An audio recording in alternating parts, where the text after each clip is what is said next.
Oh, your man's a genius. I know, that's why I married him. And this is Mrs. Mad Dog. I'm Debbie. Debbie. Hi. I am Mrs. Mad Dog. Mrs. Mad Dog. I don't know what that makes me though. I'm not sure that's a good thing.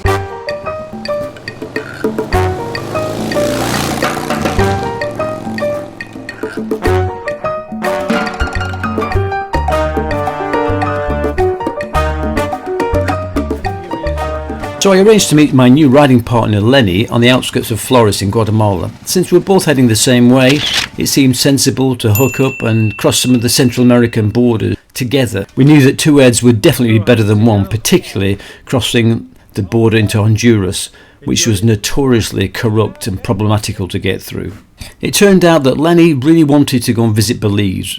Belize was never really on my list, but since I didn't have any hard and fast plan, I thought, okay, Belize it is. So the next stop was San Ignacio in Belize.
Belize was formerly known as British Honduras, and it was the UK's last colony on the American mainland.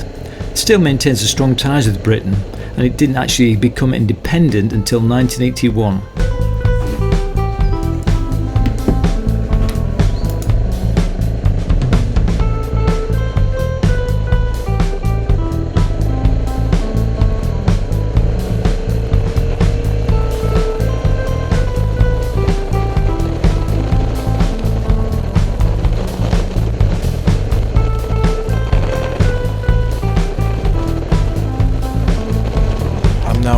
San Ignacio, Belize. Crossed the border yesterday and found this interesting hotel called Nefri's Retreat, Comfort and Value. It's about $20 a night, but since I'm staying for a couple of nights I managed to get it down to 15, so every little helps, as I say.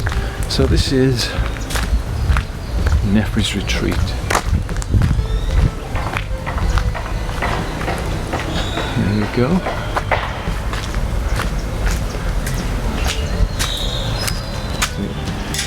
Highly secure. And this is my little room in here. This is downtown San Ignacio on our first morning, so we're just down here trying to find some place to have breakfast. And it's about, I don't know, just gone 8 o'clock.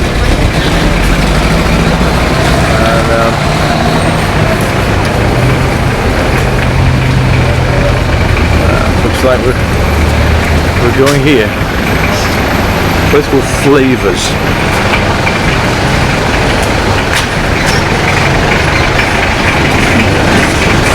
Adventure tours, gift shop, massage, and breakfast.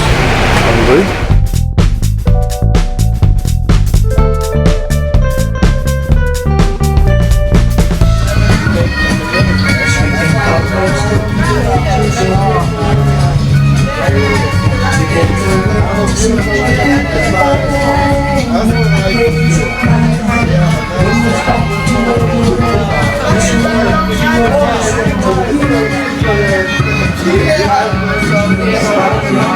Sleep well, man.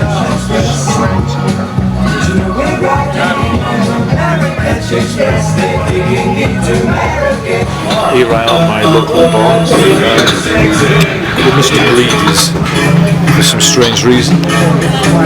So this is downtown San Ignacio, here with my beer, my book of choice at the moment, Zen, and the Art of Motorcycle Maintenance. I've been meaning to read this for years, and I'm halfway through it, and now I realise why it's taken me so long to get around to reading it, because it's like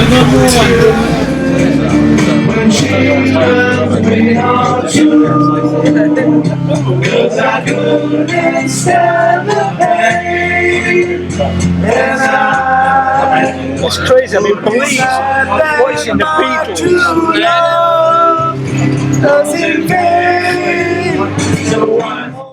I've been having some electrical problems for a few days when I arrived in Belize. So when I asked some of the locals if they knew a good mechanic they could recommend, they said immediately, yes, you need to go and see Mad Dog. Mad Dog? It turns out that Mad Dog was actually an American rider who was on a bike trip with his son heading south to Argentina.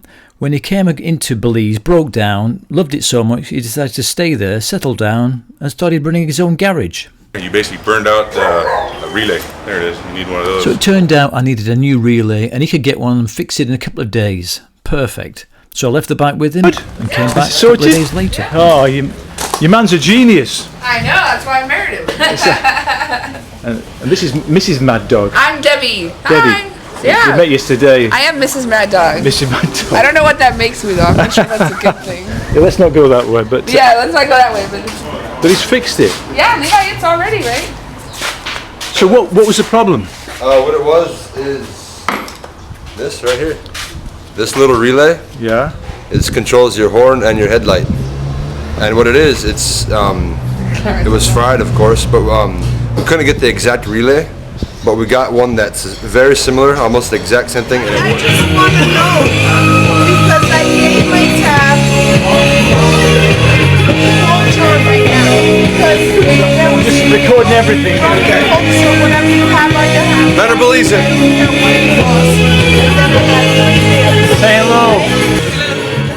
This is Travis, who's a computer whiz kid, who's helping me get back online so I can Skype England, since Belize has turned into the China of the Central America, and blocking everything free going out.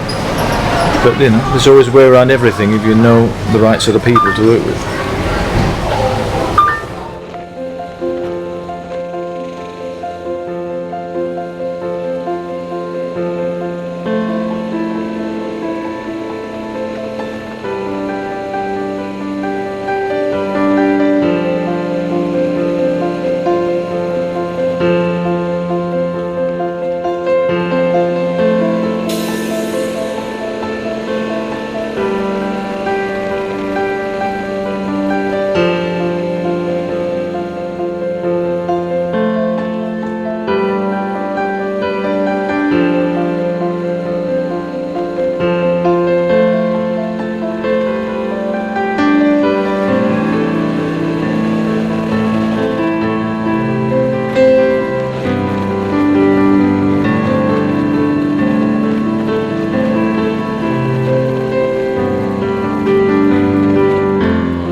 This is us getting at the Belize border, getting screwed over by the money changers, getting a much worse rate than we had when we first crossed. But that's the way it goes.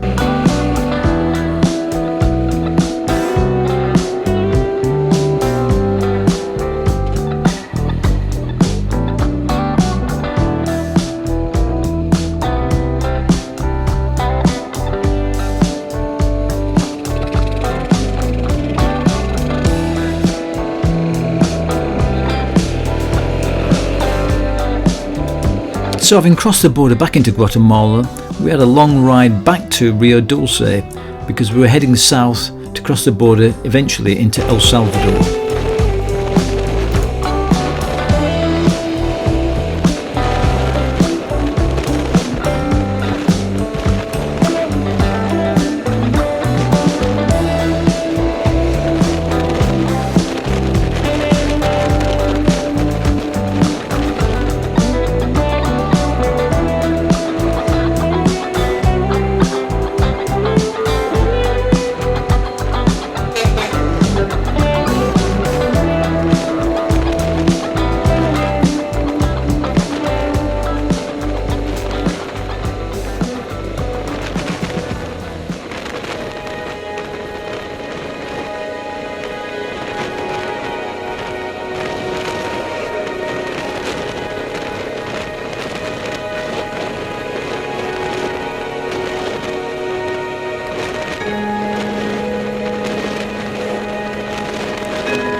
Across the water from Rio Dulce is the little town of Livingston, and despite not actually being an island, it remains completely cut off from the rest of Guatemala.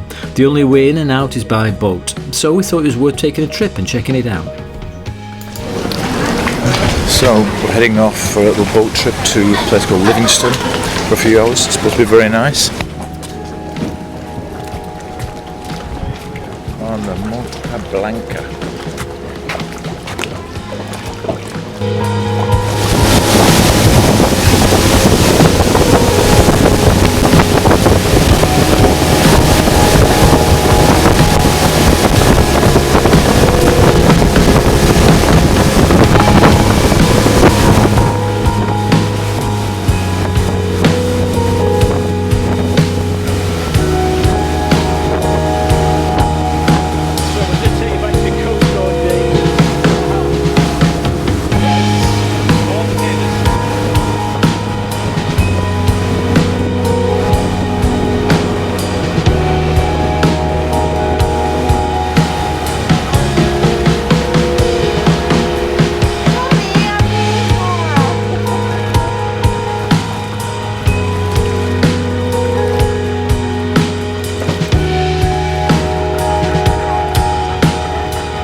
After our brief stay in Rio Dulce, we headed south and crossed the border into El Salvador, and then we headed for the coast to a little town called Acajutla.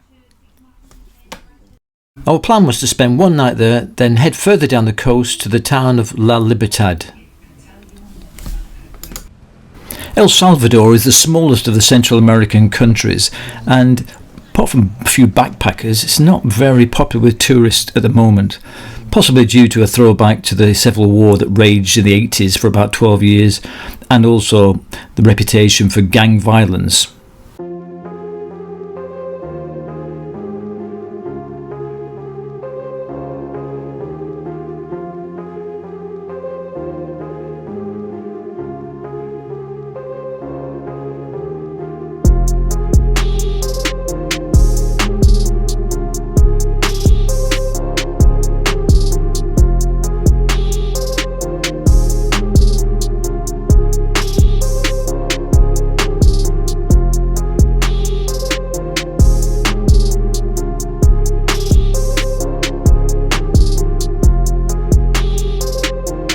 We finally arrived in the little town of Acajutla and rode around trying to find suitable accommodation, but frankly, even though it was cheap, $15 a night, I do expect 1, a toilet seat, 2, a clean bed, and 3, not a floor covered with sand and water and God knows what else. So instead of staying there, we pushed on further down the road, eventually finding a trucker's hotel, which was adequate, and we stayed one night there and then headed off to La Libertad.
passing by Lenny's bike there. Muy bonita.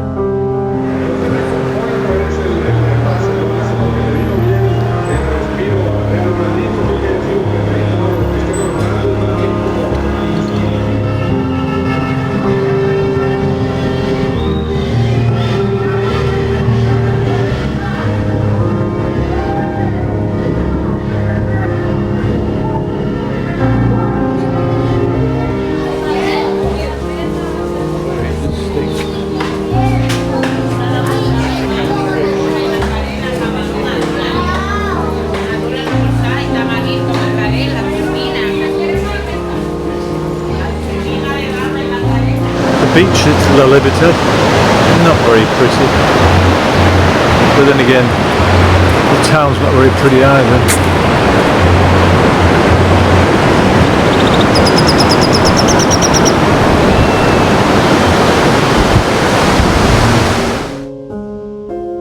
After a couple of days on the coast, we headed inland to the city of San Miguel. Okay, we're riding San Miguel, El Salvador, and we're trying to find a hotel. Not easy, because we're in the kind of centre part here, but it's not a lot of look on the hotel front. Okay, do you want to try that then? Yeah, I think so. So Tropico, and if not, maybe try that other Comfort Inn or Okay. Plaza Floresta. The next day we headed for Choluteca in Honduras, but that meant crossing the infamous border into Honduras at El Almatillo. We're at the Honduras border, and it's unbelievable. It's paper shuffling just for the sake of it, charging you money, taking you across to get copies, triple copies of everything, and it's unbelievable. Making it so complicated, totally necessary. You finished then, Bill? The Honduran border crossing was the worst of all Central America, with people trying to rip you off left, right and centre in the stifling heat. You just had to be patient and put up with it.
We stopped at several police checkpoints. At each time they were trying to extract money from us. This time the policeman was trying to fine me for not having reflective stickers on my bike. To be honest, we couldn't wait to get through Honduras as quickly as possible. It left a nasty taste in our mouths, and it's a shame because I'm sure the Honduran people were really lovely. Anyway, next stop, Nicaragua.